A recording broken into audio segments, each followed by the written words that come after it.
Good morning, everybody. It's my great pleasure to introduce Stuart Russell, who will be talking to us about probabilistic programming and artificial intelligence.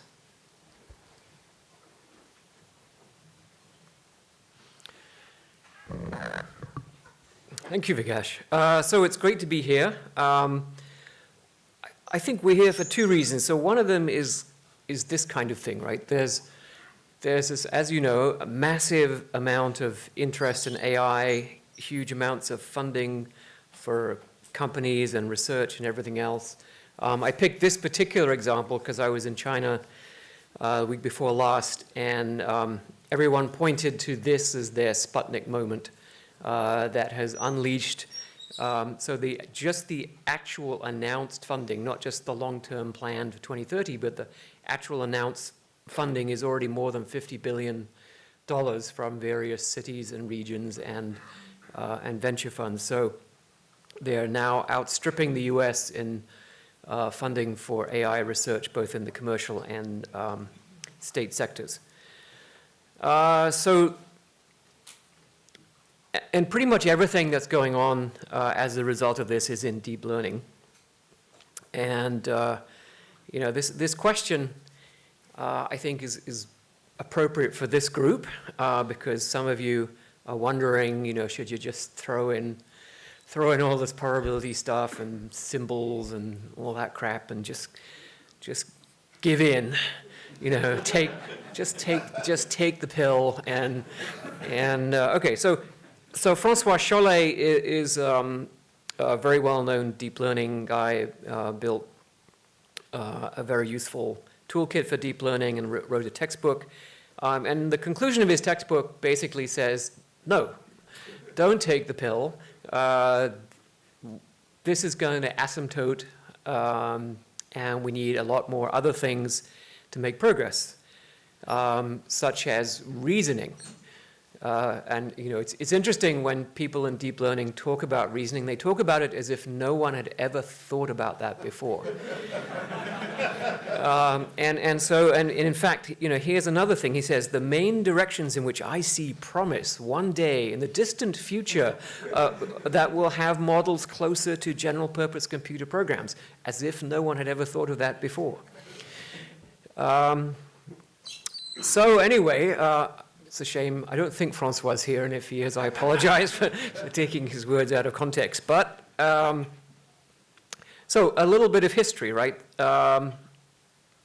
So AI has been around for a long time, and the first thing people did when they got computers was to say, great, we're going to make them intelligent. I mean, that's the first thing I did. I got a Sinclair programmable calculator when I was 12.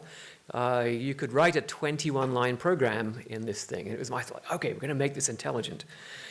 You look at the real world and you say, okay, what do we need, right? And one of the first things you notice is the world has things in it. And that's an important fact about the world. We could live in a world which didn't have things in, right? We could just be sort of particles in a sort of continuous nutrient gradient, kind of like E. coli swimming around in your gut. I guess you'd still care about the other E. coli, so there'd still be things even in that simple universe. But you can't really get away from the idea of things. And you need a mathematics that has things in it. So that sort of means something like first-order logic. In particular, it doesn't mean propositional logic, because propositional logic doesn't have things in it. It doesn't mean differential equations, vector calculus, they don't have things in them. So this was, I think, the primary reason why the early AI researchers chose first-order logic. I mean, they were talking to control theorists and statisticians, and the control theorists had vectors, and the statisticians had vectors and Gaussians. And if you're trying to do the shopping at the supermarket, well, is that a vector or is it a Gaussian? Well, sorry, it's neither of those things. It's a bag of tomatoes and a $10 bill.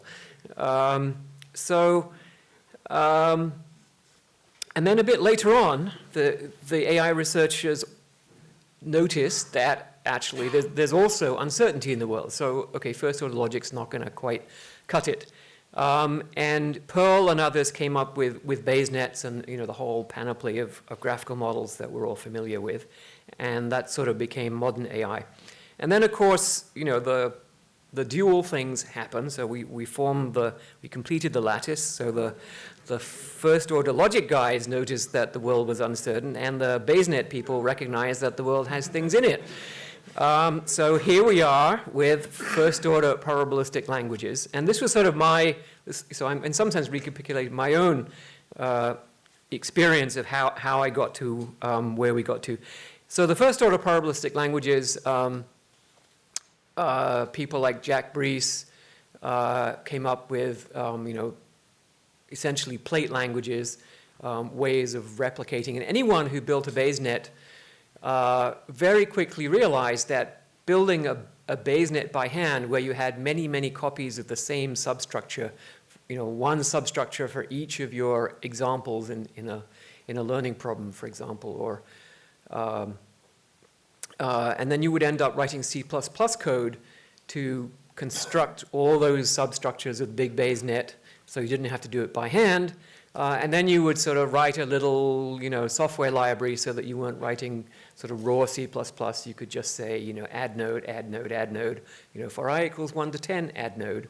And then people like Jack Brees said, we can even have a sort of declarative language, that, for all rats in the study, there should be a node for this and a node for this and a node for this.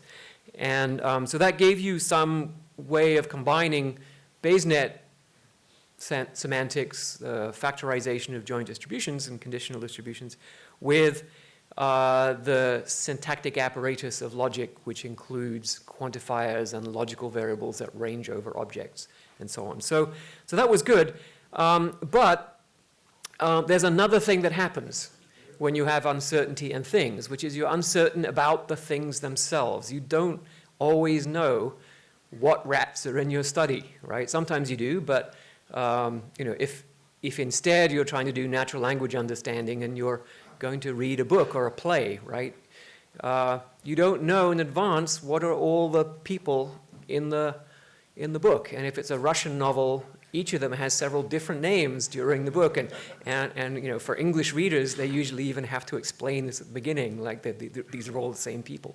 So you don't know what the things are, and so you have uncertainty about those. And you need what we've been calling open universe probabilistic languages. So this is where I got to sometime in the late 90s. So Daphne Kola and Avi Pfeffer were in my group in the mid-90s. They were doing probabilistic frame-based languages, and they had a lot of success with that. And then another thing, so another chain of events that happened. So following along the Bayes net group. So my recollection is, and Avi may have actually saved some of these emails, because I looked for them yesterday and I couldn't find them. But I think what happened is Dave McAllister sent email to Daphne and me, and basically said he had this idea, right, that Bayes nets are just, you can think of them as having this sort of semantics in terms of products of conditionals, but he said you can also think of them as a machine for generating samples, and that's what allows you to do inference with them, using rejection sampling and so on. So why don't you just have more powerful machines for generating samples, namely stochastic programs? And David's background had a lot to do with programming language semantics as well as first order logic and natural language understanding and so on.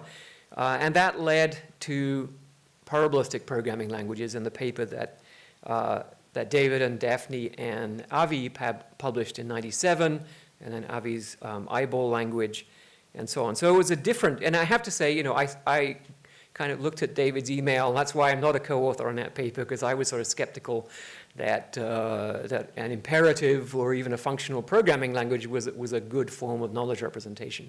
So I wanted something that was more declarative. And that was the line that we pursued. But I think in both cases, right, the point is expressive power, because without expressive power, right? So if you're just stuck using circuits, for example, then you end up with very, very large function representations, right? So I've estimated, I haven't actually written out the rules of chess in first order logic, but I estimate that it will be about 100,000 pages. In propositional logic. So as opposed to one page in first order logic or one page in English. And that means that you're going to need an enormous number of examples to learn, and you're failing to get a great deal of generalization that you should be getting.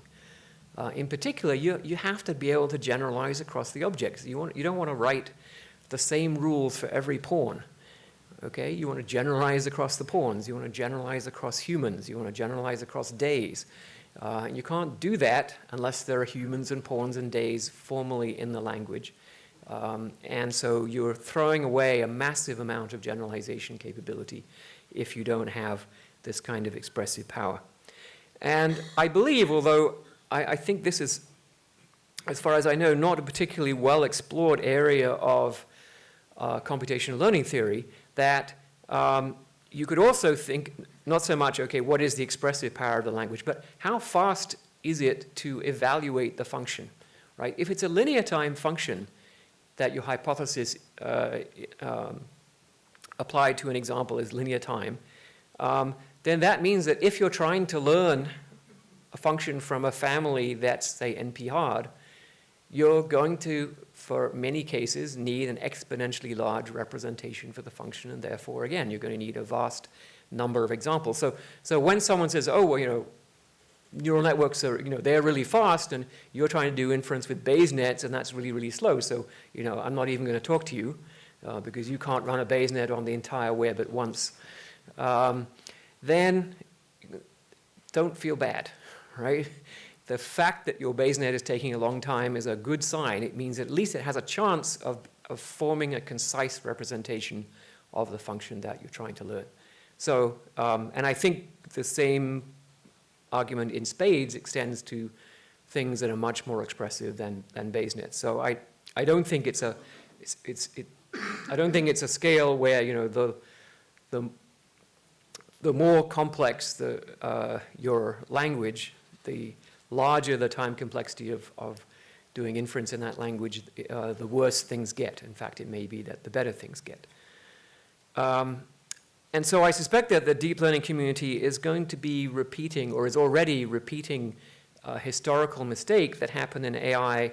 So this is bad old-fashioned AI. So sort of even the sort of, this is pre-formal, right? This is even before we sort of understood how to do first-order inference and all that stuff. But people showed, wow, with the GPS, general problem solver, we can produce 3-4 step plans. And so it's just a matter of scaling up, right? Computers will deal with this. They're effectively infinitely fast. This is before we had the theory of NP hardness and all that stuff.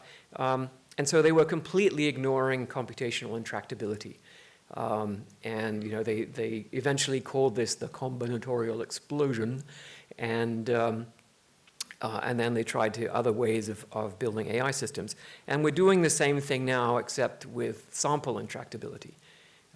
That we're looking at approaches to problems that are going to require exponential or super exponentially many examples. And there's just, the universe isn't big enough to contain that much data for some of these problems. Okay, so let me talk about Blog, which is the language that we developed at Berkeley, and it was we thought it was a really cool name, but it's stupid because you can't do a search on the web. For if you search for Blog, you won't find. It'll take you a long time to find anything to do with probabilistic programming. So so with Blog, I think the primary difference between Blog and a lot of the other PPLs is that the elements of the probability space, so we're defining a probability space over, over some set, and the elements of that set are exactly the model structures of first-order logic. And so in that sense, it feels to me like the natural unification of sort of, Bayes-net approaches to probability. In other words, compositional ways of specifying complete distributions with first-order logic. So it's a long-standing goal of AI. It actually even goes back to people like Boole talking about this as, in fact, what we really need to aim for in the long run. And so a world consists of objects, functions, relations, right? And it's not an execution trace. So there's no notion of any time ordering of computation or anything like that. So unlike Bayes-nets, where all the worlds are essentially the same, right? The worlds of Bayes-nets are vectors, and you just change the value of the elements of the vector. With blog, the worlds can have different numbers of objects, different relational structures, and therefore different probabilistic dependencies hold in different worlds. And the objects can have different names, so you can have identity uncertainty as well as existence uncertainty. So we call these the open universe models. And the first theorem you have to prove is that every well-formed blog model is actually giving you a complete distribution over all of those possible worlds. So if you think of the blog model that you write as having a certain set of symbols for names for objects, names for functions, names for relations, that's what we call the signature. And then from that, you can define a complete space of all possible model structures, and then you can write down in a very natural way what is the probability of any particular model structure according to the blog program, just as a product of conditional distributions. And there's some technical stuff about why exactly that works, why it's so easy to write down the distribution. And if you're interested, so in standard first-order logic, the objects in the world are just tokens. You can just think of them as integers, right? Object 1, object 2, object 3. But in blog, the formal things that occupy worlds are actually named by their generation history. So this is the fourth flea on the second dog in the first household, right? And so you could think of it as, how did this come to be? So what is the causal sequence? What, if you sort of think of it as a sampling process, what was the sampling process that produced this object? And because there's then only one sequence of events that could produce that object, then that means that there's only one way that world could have come into being, and therefore its probability is just a product without any sums. Okay, and then we can also have sound and complete with an asterisk Monte Carlo inference. The asterisk for the usual reasons having to do with ergodicity, non-zero probabilities, and all that kind of stuff. But one nice thing about the fact that we think about worlds as think of them as sort of colored graphs, right? So the objects are nodes in a graph, and the colors are the different relations or functions that join these objects together. Then we're just, with MCMC, you're just making a local change to that graph, right? You're not sort of cutting off one whole branch of computation, which then has to be sort of thrown away and reconstructed, and we don't have to do any sort of complicated dependency analysis to figure out which parts of the computation trace can be saved from destruction when you make a change. It's just very natural that you're making a local change, and in the Metropolis Hastings calculation, everything else cancels, and so doing the probability calculation is local and constant time. The other part of this, which I think a lot of people ignore, is the query complexity. So when you're running MCMC, you're making these local changes and you're accepting or rejecting them, but you also have to run the query on the state, right, to collect the results of the query. And if you have a very, very large state, so if you've ingested Wikipedia, and so your state has millions of objects and tens of thousands of relations, and now you're running a query, so it's basically like a database query on that world. If that takes a long time, then and you're running that for every sample of MCMC, you also need to incrementalize the query. And so database technology and the people in computational logic have done a great deal of work on the sort of full theory of incrementalization of queries. So they can tell you for exactly what class of queries can you guarantee that any sort of change, let's say you add an object to the world, if you have a count query, then when you add an object to the world, you just add 1 to the count, right, as opposed to counting all the objects all over again. So that incrementalization, as we start scaling up towards really big things, is going to be a key part of that. And Andrew McCallum's factory approach actually uses database machinery. So he runs on top of a database system that already has query incrementalization and gets that for free. Okay, so let me give some examples of blog programs. I apologize those of you who've seen any of my talks before. I've used this example over and over again because it's actually the first one we did back in 2001, I think it was published. So the problem is citation information extraction. So this underlies Google Scholar and all those other citation engines.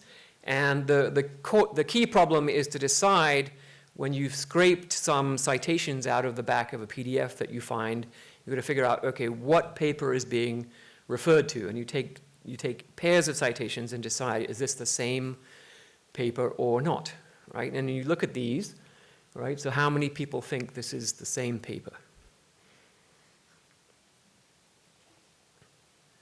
Okay, about 20%. How many people think they're different papers? Okay, fewer. Okay, about 5%. All right, good. Well, and a lot of people are uncertain. Well, that's good because uncertainty, right, is important. There is real uncertainty. It turns out that these are the same paper. They probably made a BibTeX error in the second citation. That's why the authors got messed up. And the National Conference on Artificial Intelligence is also AAAI. It's the same thing, and there's the publisher address and the conference address and so on. But this is probably the same paper. So you get thousands or millions of these, and you've got to sort it all out, figure out what actual papers exist, right? So there's existence uncertainty. We have no idea how many. There might only be one paper, and just people make billions of typos and produce all of the citation strings that you've ever seen. They all come from one paper, right? So we did this actually because when CiteSeer first came out, which is before the time of many of the people in this room, so CiteSeer was the first big citation engine. You type in Russell and Norvig, and it told us that we had written 120 different books.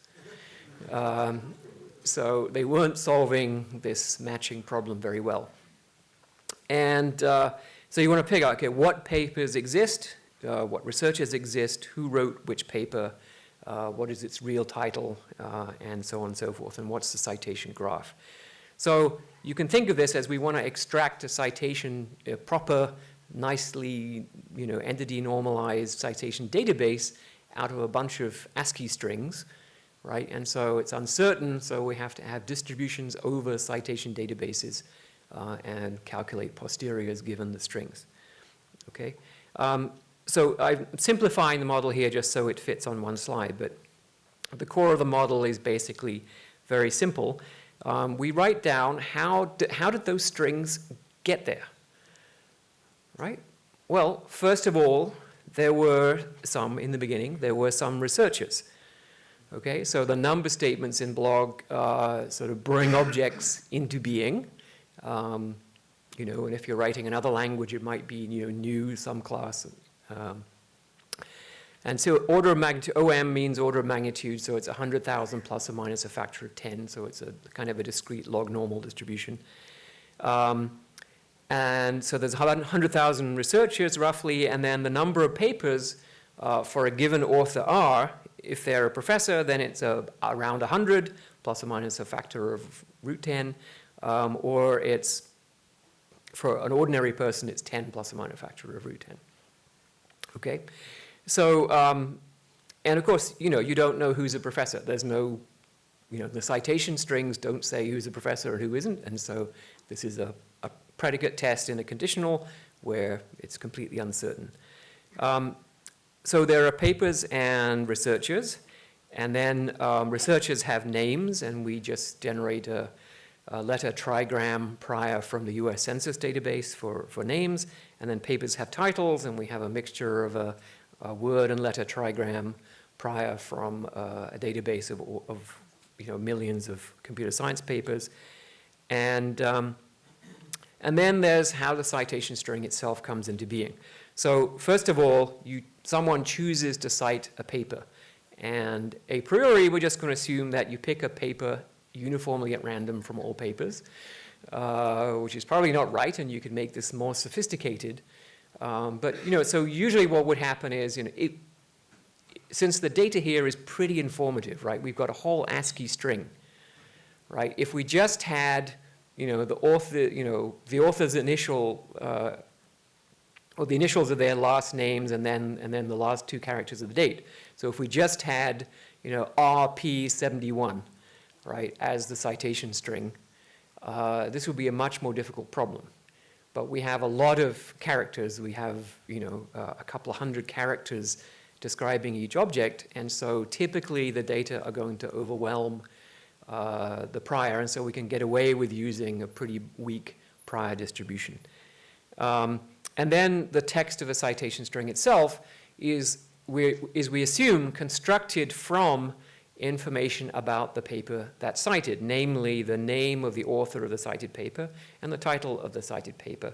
And then that information is sort of fed through a noisy grammar that introduces typos, and you forget the comma, and you put a colon in the wrong place, and all the rest of that stuff. So I'm not showing you the details of that, and it's more complicated when there's more than one author in a paper, but this is basically the core of it. And so you take that model, you take the strings, and then you ask the query, for example, what papers exist and what citations belong to each of those papers. And so we did that, and we had to write a special purpose proposal distribution for Metropolis Hastings, and it runs, but actually it runs then in roughly linear time in the number of papers, number of citation strings that you have. So it's not that computationally expensive. And it performed way, way better than CiteSeer on a bunch of test sets that CiteSeer themselves had collected to show off their system. So these blue bars show sort of 2- to 3-fold error reduction compared to CiteSeer. And later on, Hannah Pasula got those blue bars pretty much down to 0, right? So, there were a few citations where everything was missing except the name of the author, right? So there was no title, there was no year, there was no venue, and it's hard to figure out which ones those are. So there's these defective citations that no human could get right either. But basically, we could get the error down to 0. And here's another example. So if you know anything about radar systems, right, they run what's called multi-target tracking and data association, because the blips in a radar system, right, the big dish on top of the control tower at the airport is going around every couple of seconds and produces a bunch of blips on a screen, and then but those blips don't have a name of the aircraft attached to them. You've got to figure out, is this blip the same aircraft as a blip that came 2 seconds ago? And if you have a lot of incoming missiles, for example, combined with a flock of seagulls, these things can get really, really complicated. So I'm not going to go through the whole model, but just point out, okay, we have number statements talking about how many objects there are. So there are aircraft that arrive at a certain Poisson rate, and then there are blips. So some aircraft produce blips, and then there are also blips that are false alarms that are not produced by any aircraft. And then this is the Kalman filter part. So we have a typically Kalman filter model for the motion of each aircraft. So if you knew which blips were which, then you could just run a Kalman filter, but of course you don't. So you have a probability distribution over all possible ways of associating blips with each other, which turns out to be super exponential in time. And so you have to run, we run an MCMC inference process on this, and actually not within the blog language, but in a separate piece of software, we produce state-of-the-art results for multi-target tracking. An interesting extension is to decisions. So adding in utility and actions can be done. Okay, there's not that much time. So we had fun playing blind Monopoly, where you can't see, you don't know where your opponents are, and you don't know what properties they own. Sometimes you land on stuff and you have to pay rent. You have to decide when to buy a property, but you don't know if your opponent already owns some of the other property in that set, which can make things quite interesting. So there's a lot of state estimation that has to happen here, and there's also decision making to be done. And so we actually identified an interesting, a very natural, obvious class of policies that don't seem to have been studied very much. We call them BSQ, so belief state query policies. So it would be reasonable to have a policy saying, look, if I own one of some particular color, and there's the probability that my opponent doesn't own any of that color is bigger than theta 1, then I should buy a property that I land on, right? And then you can parameterize these very simply, and it's that's a very natural way to describe a reasonable policy, but it requires keeping a belief state and querying it. And if you try to do this using any kind of observation history, it would be hopeless, because the reason why you might believe that they own this property is because of something that happened 30 or 40 moves ago, or even yesterday, if this is a multi-day game of Monopoly. So it's that's interesting. The other interesting thing that happens when you have a first-order POMDP language is that you get problems of referential transparency. So there are actions that make perfect sense, like arrest John's uncle. Right? But if you're not sure who John's uncle is, that isn't a specific action, right? And you get exactly the kinds of referential transparency problems that you get in modal logic, all the examples with Clark Kent and Superman and so on and so forth. And so it's a very, very interesting set of issues. Anyway, so the blind monopoly works and actually plays fairly well. Let me talk about inference, which I think is quite rightly a concern of many of the people in this room. And there are lots of techniques. So in a lot of the real cases, we've had to do application-specific Metropolis Hastings proposals. And so one obvious thing is, in your language, make it as easy as possible for the user to integrate application-specific proposals, to have libraries of them, to piece them together from so fragment proposals of different, for different kinds of submodels and so on. Adaptive proposals, whether it's for MCMC or importance sampling, so Frank's going to talk about adaptive proposals and amortized inference at 10, so I won't talk about that. And my students did some interesting stuff using deep learning to learn proposals within MCMC for sampling blocks of variables.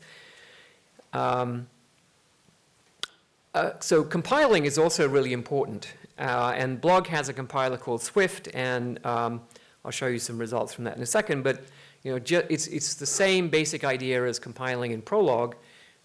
You're basically eliminating all the overhead of referencing the model, right? The model, since it's not changing during inference, should not exist in the code that is being run.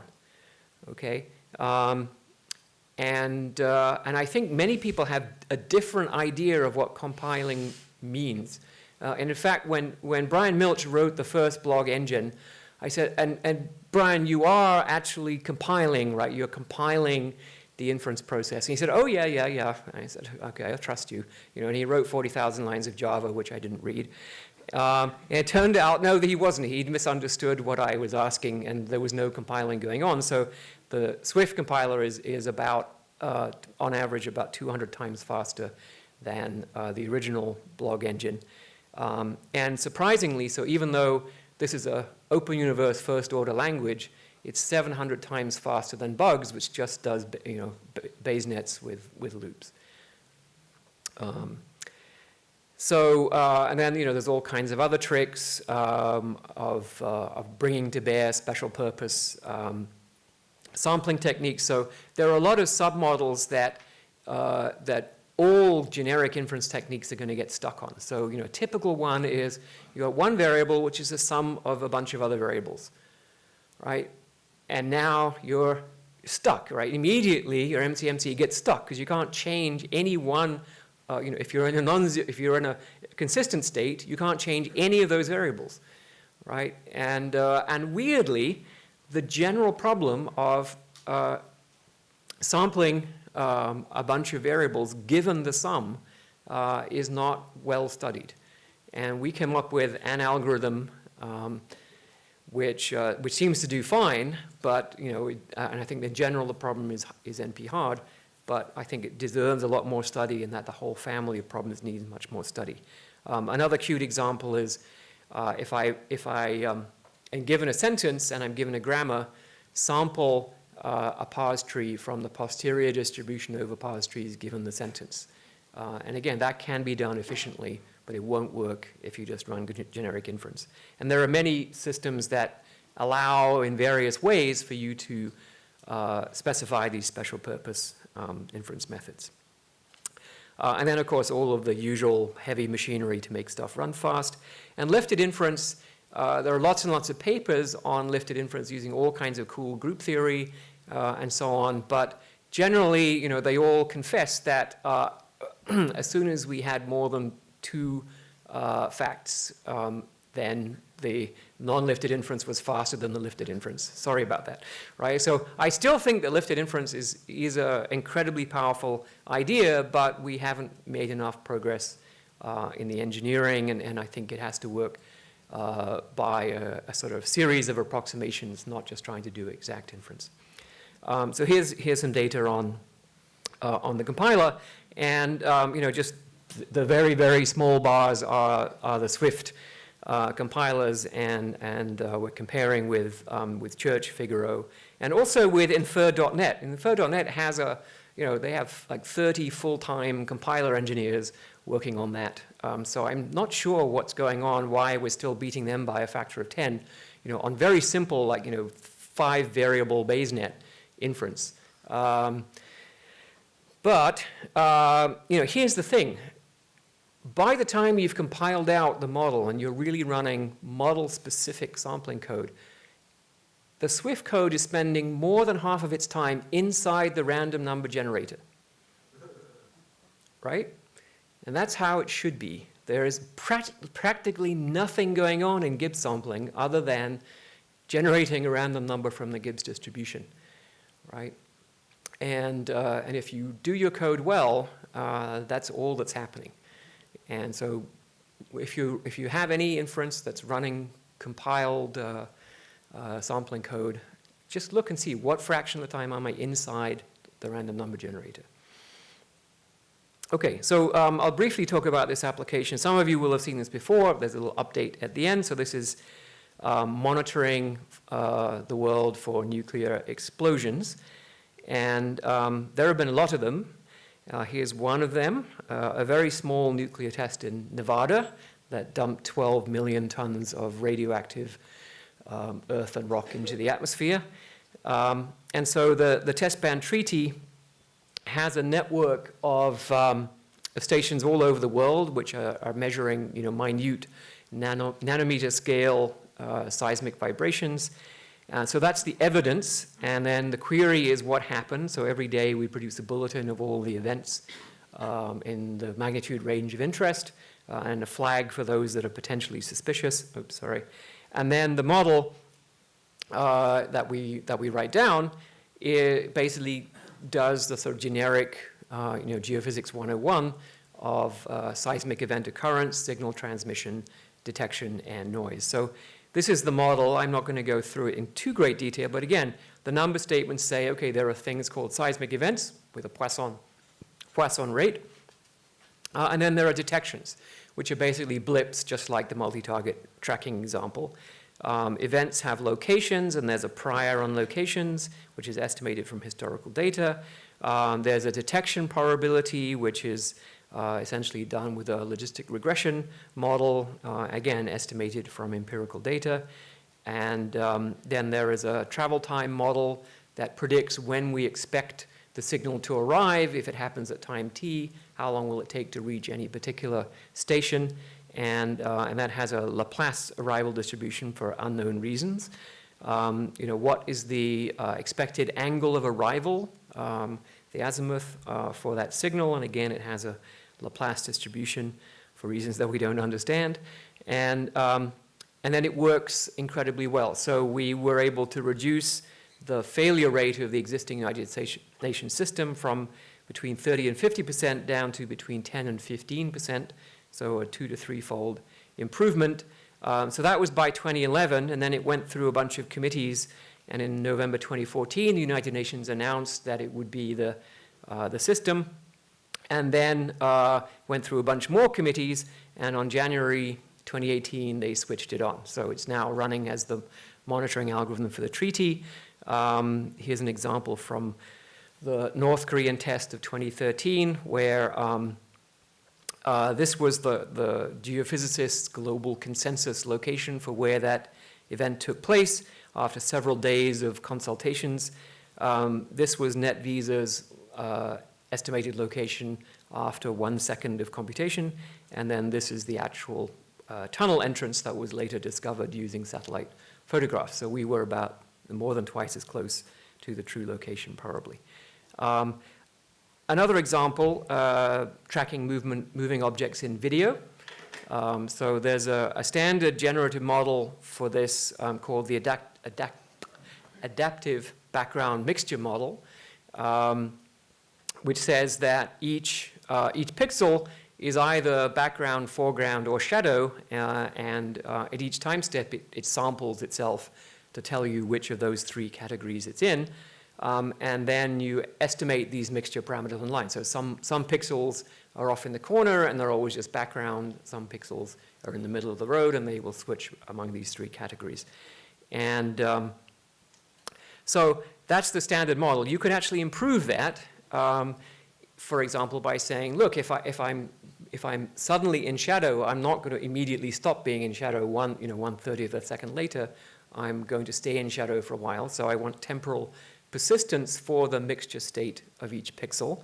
So Near and I, back in '97, we thought about that model, but it was too much of a pain to do all the math for that model and then rewrite all the code and update it. So the PPL allows you to do this just by adding 1 line. And I think this is a huge, huge win this is really a good example of why we want to do PPLs. A second improvement would be, again, spatial contiguity. If I'm in shadow, then my neighbor is probably in shadow as well, because shadows are not sort of pixel-sized. So again, that's 1 line. So this is the original model, and then you change it a little bit, you get temporal persistence, and so on. Here's some examples. This is the original standard model, and you see there's a lot of garbage all over the screen. It does find the moving objects, but there's a lot of garbage elsewhere. And then this is the final of the results, and on the left is the OpenCV tracker, on the right is the blog tracker using those examples. And this is running basically in real time using dblog, which is the dynamic temporal model version of blog using a particle filtering algorithm and the Swift compiler. Okay, I'm going to run just a little bit over because I did start late. I see I'm already run over. Okay, but I do want to talk about language because I think this is a very interesting case. So, and I think what I'm going to show you is pretty much the model that John Wynne didn't show us yesterday for the Alexandria generative modeling of language. Okay, so how do we think about language and generative models of language? Now, normally when you say generative model of language, right, you think, okay, unigram, bigram, trigram, or if you Google, it's heptagram or dodecagram, right? It's just a vast thing, and the reason why this word is on the page is because the previous 71 words were on the page, right? Which is complete nonsense, and you can see the nonsense that that it generates, when if you look at those cool Wikipedia pages that it generates, right? They say things that, I mean, they look grammatical, but they make no sense, right? You can be born in a city, and then you're born in a different city, and then you're born, and then you weren't born at all, and then you were, you changed gender halfway through the article, and all the, so it's clearly there's no underlying world in these kinds of generative models. So we wanted to put the world back, right? The reason why text is on the page is because there's a world, and people want to talk about it. Okay, so here's a very, very simple world, right? There are many objects in the world, and there's quite a few relations. We don't know anything about the objects or the relations. We just know that they're there. And then we know that relations are expressed by strings, and so we can just put a Dirichlet prior over all possible strings. So these are completely atomic, right? As far as this model is concerned, the strings are just black, black strings and black boxes. And then we have, this is the key point, right? That some objects are related to some objects by some relations, just not very many, right? So sparsity in relations is key, and when you look at relations in the real world, they are almost all incredibly sparse, sort of on the order of 1 in a billion pairs of objects is related by any given relation. So those are the facts, and then people choose a fact. So you pick a fact at random, and you say it. How do you say it?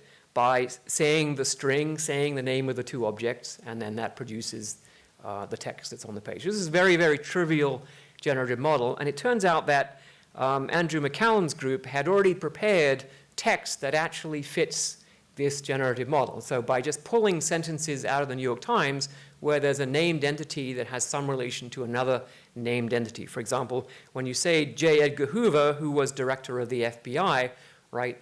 You got J. Edgar Hoover as a named entity, who was director of is the string, and FBI is the other named entity. So you provide those strings as evidence, and this is completely unsupervised, right? So you just take text in that form, and then you run the algorithm and ask, okay, what's true? Okay, so, and this could be in any language, right? Even a language that we don't know. And theoretically, it should still work. And so here's examples. This is one of the relations that it discovers. And these are the strings that describe that relation. And you can see, if you look at this, that this relation is basically corporate subsidiaryhood, right? And there's no prior notion that that relation even existed or how it was expressed, but the unsupervised inference process figures it out. And then you can ask, okay, well, what objects does it hold between? And here are all the objects where there's a corporate subsidiary relationship. Okay, so there's a lot of further elaborations we could do to this model, but here's the key, here's the mental picture that I have, right? So when we have a given sentence, okay, we may have a very weak grammatical understanding of it. We may not really be able to parse it properly, but we understand some of the words, we may understand some of the relations. So we have a weak sense of what it means. But we have a lot of other sentences that we already understand. And so we have and from those we have a good idea of what's true in the world. So we have a good guess about what is the actual meaning of this sentence, even though we can't quite understand it. And now we have an almost supervised example of how to express that meaning in a new way. And so we use that to then learn new grammatical expressions. And so I think this is really the core principle that underlies all of the bootstrapping of language that humans do and that some of these information extraction systems do as well. To summarize then, right, we started out with the idea that we should unify logic and probability, and that led us to these open universe probability models, and then this other route through sample generating machinery of stochastic programs has led to a vast array, there's almost as many different PPLs as there are people in this room, which is wonderful, we have to explore many, many possibilities until we figure this out. It would help if we were all trying the same examples, instead of then there's for each PPL, it has its own favorite example. So it isn't always as easy then to tell which is a good invention and which one is helpful. So let's maybe think about ways to sort of settle on some common examples, maybe some common notation so we can even write down the example and agree on what it is. But I see, a very, very fruitful period of research ahead of us, and but also some very difficult problems. I won't go through all of these, just to say that, number one, I think coarse-defined modeling is going to be absolutely crucial, whether it's for a language where you can have very coarse grammars, the basic, starting from, all possible words could occur in all possible orders, all the way down to very, very specific lexical dependency type grammars. But the same in vision. If you're going to do MCMC-like inference for vision, it's not going to be at the level of, I can't just switch from, this is a Jersey cow in precisely this location to actually know this is a dining table, in a slightly different orientation, because that proposal is never going to be accepted, right? You have to be doing proposals that, well, is this a quadrupedal animal of some kind, or is it a furniture of some kind? So very vague and abstract kinds of inferences. And the visual system, as we see from these very fast presentation coarse images, the visual system does seem to operate on these multiple levels of abstraction. And when you have very, very fast presentations, you only get the very abstract interpretations of the image. The other point I wanted to make, I think, is this one about a large body of evidence. So let's say we wanted to do information extraction from the web. And we're serious about this. We have a PPL, right? So the web is evidence. We ingest the whole web, and now we want to ask a question, right? How is that possibly going to work if you're going to then run Bayesian inference over the entire web in order to answer a single question? Just as Google produces an index, right? It doesn't run over the entire web. It produces an index and then uses the index to answer the question. We theoretically have to produce a posterior distribution over the truth about the world in order to answer that question. But that posterior distribution is way too big. And so we have to have low-dimensional approximations to distributions over the world in order to have any kind of real-time question answering. So I'll stop there. Thank you.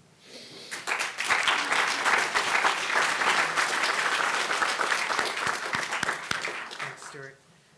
We have time for one question. Yes. Okay, so I have an answer and a question. The answer is to your slide where you compared to infer.net. You showed that you used our GIPS sampler. That's something that we only use internally for testing. And now when I think about it, we probably shouldn't expose externally. Okay. I apologize for that. The question is, so in the beginning you talked about the intractability of sampling. And during your talk you talked about MCMC. And in your efficient inference slide you talked about efficient sampling. Don't you think we should go beyond sampling? And what do you think the solution there is? Yeah, as I say, I think we should try everything. I happen to be particularly fond of MCMC because that was back in '98.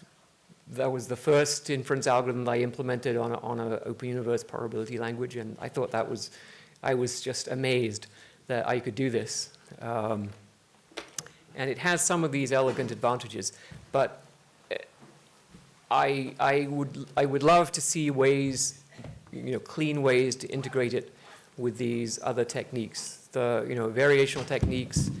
Avi Pfeffer has some cool stuff on basically lazily summing the exact expression, and so there are many other ideas that we should try. Thank you. Okay, that was the one question.